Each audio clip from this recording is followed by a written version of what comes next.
Testing, testing, 1, 2, 3. Okay, this sounds pretty good. Let's talk about ludonarrative dissonance for a while. Unlike the other things that make me irrationally angry, this isn't actually a buzzword used to describe a shitty game in a way that makes it seem less shitty. Ludonarrative dissonance is actually looked down upon.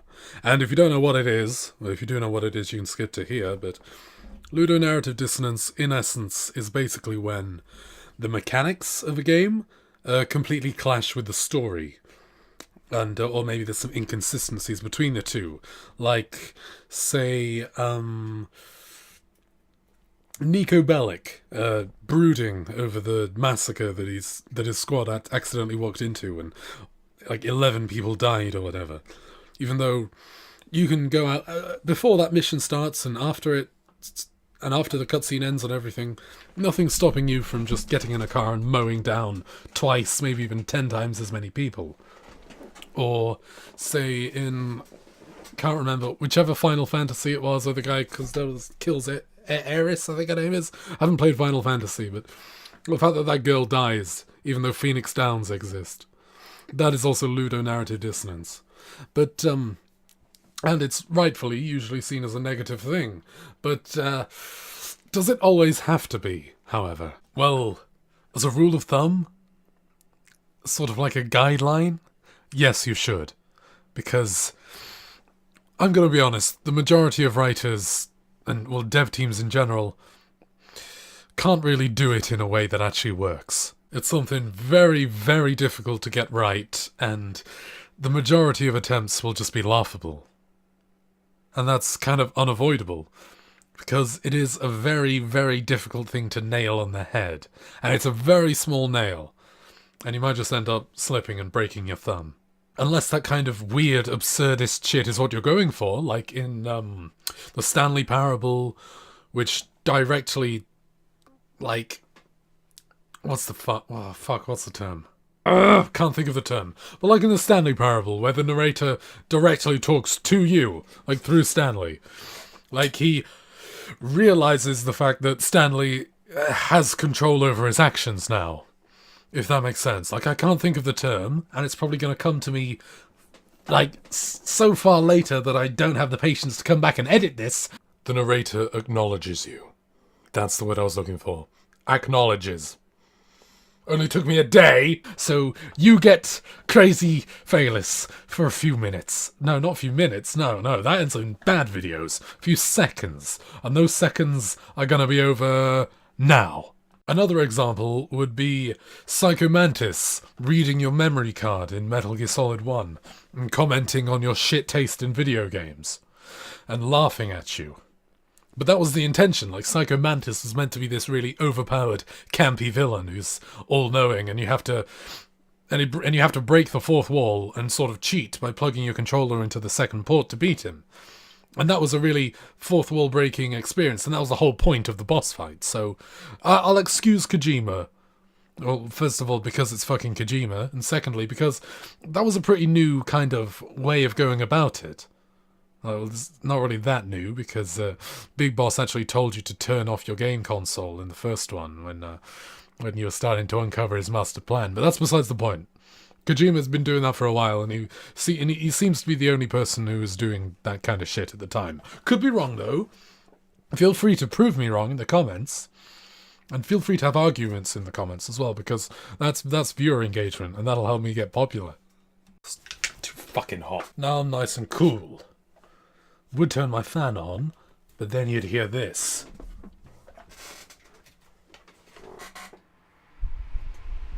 Yeah.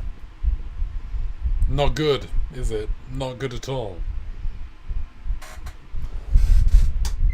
Okay, but are there any examples of it being used to not either be really campy or for comedic effect? There is one that I can think of. And it's from a game that I finished playing today, and that is Spec Ops A Lion. And I'm not sure how I feel about it. From a surface level analysis or observation, it looks like your average cookie cutter fucking first-person shooter set in the desert. You know what I mean? And that's probably why the critic reviews are so mediocre for the game. But it's a lot deeper than that. Not mechanically. The mechanics are fucking shit. Mechanics are awful. Like, don't play it for the mechanics. Like, if you're the kind of epic Fortnite gamer who just plays games because they're fun, you're not going to find Spec Ops A Lion that enjoyable. But if you spend all your time playing David Cage games, you'll fucking love Spec Ops A Lion. Unless you're really easy to upset, then yeah, you probably won't. Now, Spec Ops The Line isn't an anti-war game by any measure, but it is an anti-war game, if that makes sense. Like, it basically just berates you non-stop for being the kind of person who enjoys fictional killing. Like, there's even an offhand comment from the main villain about how video games cause real-world violence. Like, they obviously don't believe it, but because the villain wouldn't be saying it if it wasn't, like, the point they were trying to get across. You don't make a villain or a stupid character say something if you believe in it. You do that if the opposite. But they're saying this kind of environment where we put violence and war and killing on a pedestal and turn it into a form of entertainment is a negative thing. Because the villain may be wrong, but he agrees with the sentiment. Like, how fucked up does something have to be when even the villain agrees with the heroes on how fucked up it is? Like, I don't agree with it to any degree, but that's the point they were trying to make, and I understand it well enough. Someone who doesn't really pay that much attention to anything at all. Okay, but what does Spec Ops The Line have to do with ludonarrative dissonance? Okay, I'll tell you. If you just took away all of the cutscenes and all of, like, you know, the gripping moments, which aren't actually that gripping, to be honest, but I'll talk about that in a minute. It's just your average shooter. Like, you mow down enemies, like, none of them really have that much dialogue, they're not humanized at all, etc., etc. But the cutscenes are... It's a really intense story. Like, there's this squadron, and they're just trying to figure out what's going on so they can save all the civilians and, you know, get back home and all that shit. And it's just, it's like you're watching a movie and playing a completely different game at the same time. But it works because that's what they were going for. Like, Spec Ops The Line story is about how, hey, war games aren't cool. Like, they're not good. You shouldn't be enjoying them. Here's a game that will make you feel terrible about yourself. Like, the loading screens, like, they start off giving you tips and bits of info about the world, and then it turns into shit like, this is all your fault, or do you feel like a hero yet? And it is a bit on the... Actually, it's very on the nose, but it does what it intended to. Like, it made its meaning very, very clear. Like, there's no huge payoff to all of the terrible things that the game forces you to do. Like in, say, Modern Warfare 2. Like, remember the mass shooting in Modern Warfare 2 that you had to play through? I have some unfinished business to take care of. No problem, Knuckles. We'll take care of everything here. Snami Bo. Remember, never. They call me Knuckles. Unlike Sonic, I don't chuckle. I'd rather flex my muscles. Like, that had a purpose in the story. Like, that was the key event that set everything off. Like, there was payoff to that. But dropping white phosphorus on civilians, there is none. Or the ones that lynch your friend. And then you get the option, you can just mow them down if you want. Like, there's no payoff to that. It's just what you want to do in that situation. Like, it has barely anything to do with the story, and it is genuinely just there for shock value, because the game does want you to make you feel shitty. Like, that was the point. It's not meant to be, it's the opposite of a power fantasy. It's meant to make you feel weak and stupid and silly for enjoying this kind of thing. And it's very interesting how they managed to publish that. Like, on the one hand, I want to praise it for being this high art critique of the rest of the genre, but on the other, I want to mock it mercilessly for being such a stupid premise. Also, huge shout out to my eyes for going completely bloodshot. Similar to how the character, like, forgot his name because he's so one-dimensional. But the main character gets more and more fucked up as the game goes on. And I'm doing the same, just from having to think about this crazy piece of work. Like, what's its meaning? Like, is it that war games are bad? Like, is it calling itself bad, or is it the exception because it's the one saying war games are bad, even though mechanically it's fucking identical to everything else released at the same time? Is it just saying that violence in general is bad? Because even fucking Undertale did a better job than this game did. And Undertale was fucking trash. Yeah, I said it. Undertale is fucking garbage. Like, objectively. But yeah, honestly, as much as I really don't really like Spec Ops A Lion that much, at least story-wise. Like, the idea, like, it's a cool premise, but how they did it, it's kind of shitty, to be honest. Like, I just didn't personally like it. Like, I played the story, I completed the campaign, it was tolerable. Just tolerable at best, to be honest. Maybe I'll do a full review, I don't know. That would probably require me having to play it again, so maybe later. But honestly, yeah, as bad as I consider it to be, it's honestly the best example of intentional ludonarrative dissonance taking itself seriously. And that doesn't really set a good premise to the question that I'm about to ask. And this question is it possible to intentionally take players out of any kind of immersion that you've built up to at this point, and still take yourself seriously, and still act like you're a normal video game? Is that possible? And can it be done in a way that would improve the experience? As opposed to whether you just let players be immersed and, you know, be jazzy, start describing what happens to the character in the first person or whatever, you know. If, like, Solid Snake gets his ass kicked, and you go like, dun dun dun dun dun dun dun dun, you'd say, oh shit, I died. You don't say Snake died, unless you're like a massive autist.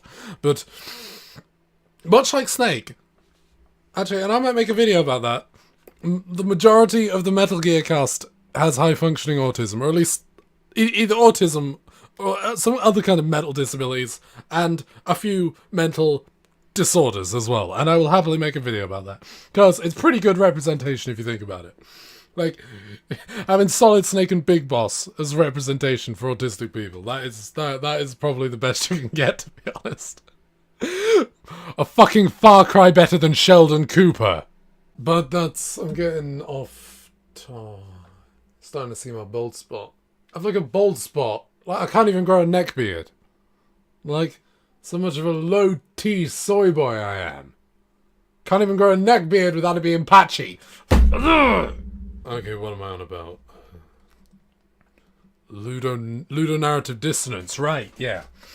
Because if you want players to be emotionally attached to a story and its characters and something, having them be immersed into this world, or at least have it be, you know, sort of make sense, and, you know, at least have it be separate from our world. Like, make sure you don't break the fourth wall. It's kind of a necessity, at least with how we go about writing stories right as of right now. Maybe we'll change, like, culturally, and I don't know, maybe we'll get more stupid and more gullible, I don't know. We're on the right path as it is, but as of right now, if you want players to be immersed in a story and have them take it seriously, you kind of need to stay the fuck away from breaking the fourth wall. Like, unless, you know, it's a comedy bit, or unless it's like a little tongue-in-cheek, like, haha, you know, like, press the X button to jump, like, haha. Actually, don't do that. Because every game has started acting as if players have never played a video game before. Like, Metal Gear Solid 5, the Phantom. I've been talking a lot about Metal Gear, but it's because, you know... Oh, actually, one sec. I have another thing as well. Let me get it. One sec. This. I bought it, and it came, and it cost me like £1, and it was probably made by an 8-year-old in China. but I sewn it on, as you can see from the scruffy lines where I sewn it on, because I'm not very good at sewing, because I have no fine motor skills. Fuck, I went off on another tangent, fuck. Drawn out, insulting, tedious tutorials are another example of unintentional ludonarrative dissonance. Okay, I just woke up, 9 years later, I've got an arm missing, I have a big piece of shrapnel in my head, and there's this bandaged fuck telling me to press X to crouch. Fuck off, Ahab. Wait, no, not Ahab, Ishmael. I was Ahab. And you were too. We're all Ahab now, Saucy Jack! Okay, I'm gonna try and not mention Metal Gear for the rest of the video. Actually, I'm gonna hide the pendant as well, because it's becoming a bit of a problem, I will admit. Oh, fucking hell. Moral of the story, stop bringing the players out of the experience. It's not artsy, it doesn't take effort, it's lazy, and it's just turns your piece of art into a complete joke, a laughing stock that gets panned by critics and made fun of by players. Players like me, motherfucker. Actually learn how to write proper stories. I just want to give a huge thank you to my 2 top-tier patrons, Stolen Dragoon and Ori Main, and of course all of my other patrons. And yeah, I actually had an abscess growing here. Took a bunch of antibiotics, and then now it's gone away. But now it seems to have sort of spread a bit, and it's starting to hurt my throat up here. I don't know if this bit looks a bit more swollen than that side. Might just be the lighting, or it might just be my imagination, because I just fucking imagine asymmetry where there isn't really that much there. And then I go mental thinking about it. But my throat's starting to hurt. Come on. Fucking focus properly. But yeah, my throat's starting to feel like it's killing me. So I can't really talk that much anymore. So you'll see me in the next video. Thank you very much. I'll see you later. My eyes get even more... Fucking hell. I need to go and lie down, I think. Shit. Actually... Oh, these are the scratched ones, but it doesn't matter. I'm not wearing them to look stylish. I am wearing them to hide my hideous deformity that shows up whenever it wants. Well, not the one on my skin. The fact that my eyes go bloodshot. Anyone else has eyes go bloodshot? Like, it doesn't hurt or anything. Like, I can't tell. But, it just looks really bad. It just doesn't look nice. You know what I mean?